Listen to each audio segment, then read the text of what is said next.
Let me just start off by saying that what we saw yesterday, as just standing outside here at the State Capture Commission of Inquiry, and when we look at the scenes playing out today, yesterday we saw various political formations camped outside here and of course protesting, but looking at what it looks like today, there seems to be none. But of course you are right, we now also are joined by the former DA leader. Of course he is Mmusi Maimane, and he is now part of a party called One South Africa. Mmusi, thank you so much for having this interview with us, and you have come here today, and of course looking back yesterday at that testimony from President Cyril Ramaphosa, what do you make of his testimony?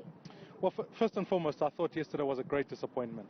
I think all of us as South Africans would be right to be disappointed. It was dull and boring, and more than anything, it spoke of a president who came to play the party line, came to fail to account for the people's resources, and missed a moment. South Africans are angry about what's going on. These are billions of money that was stolen from their kids' education, their security, their water, their energy. This was money stolen from them. And that the first principle of the first leader of this country, the first citizen, arrived and sought to placate, defend the indefensible. I think, to me, this is a miscarriage of justice, as one would say. You are saying that you have been disappointed by his testimony, a lot like other South Africans. A number of people saying that he didn't get down to the nitty-gritty details of who did what, where, and how. Can we expect that at all today? I think I would hope that when the questioning begins, that the president shouldn't be given latitude to not give specifics.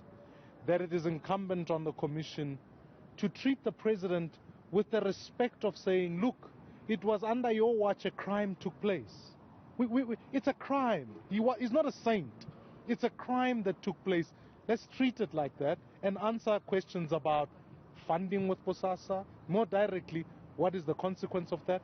Let's answer questions really intentionally about the deployment of people. Let's answer specific questions about the progress of the SIU and the Hawks in terms of actually making arrests. And then ultimately, let's get down to the absolute business. When we say we're going to change, it's renewal, it's this, it's that. What does it mean? Is he going to introduce the electoral reform bill, which allows for people to be directly elected? That's important.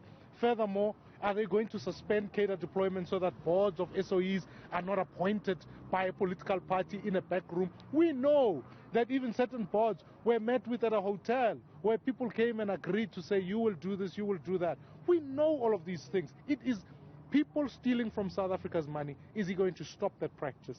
And so what are the steps going forward? I think the president must recognize the anger this nation feels. And if he comes here to try and placate that, he will also be part of the problem as we go forward. And Mmusi, yesterday he touched a lot on this issue of cadre deployment. He also said that it was not unique to the ANC. The likes of your former party, the DA, was also singled out, saying that, well, they have their own type of sort of cadre deployment. And when you look at this issue around cadre deployment, it is essentially why we are here today. I think it's misleading South Africans to say that it's common practice. What is common practice is that when you arrive as an executive in your private office, you bring a team with you. What is not normal is that a bureaucracy of an entire state is used and appointed by a political party. So in other words, you cannot sit here and say the board of SAA should be decided at Lithuli House. These are public funds, a public process. No political party does that. Any boards go through due process and thorough. It's the same as a tender adjudication. It's the same as any other thing. So the president to seem to suggest that the cancer of cadre deployment that moves into the bureaucracy. Because here's the danger. If you do not suspend it, you are going to have people appointed by a party that if a new administration comes in, do we have to start again every time? The bureaucracy must serve whatever the party that is there at the time. We must restore the integrity and the capability of the state if we are going to win. And therefore the president can't come and simply try and obfuscate those facts. We need a capable bureaucracy if we're going to win. The last thing I'll say is this, is that the ANC's deployment policy falters because it is captured and it's factionalized. So what happens invariably is that a new faction comes in, captures the state, when the next one comes in, like the former Minister of Finance of 48 hours, he also arrived with his faction, and so we keep going. It is abnormal.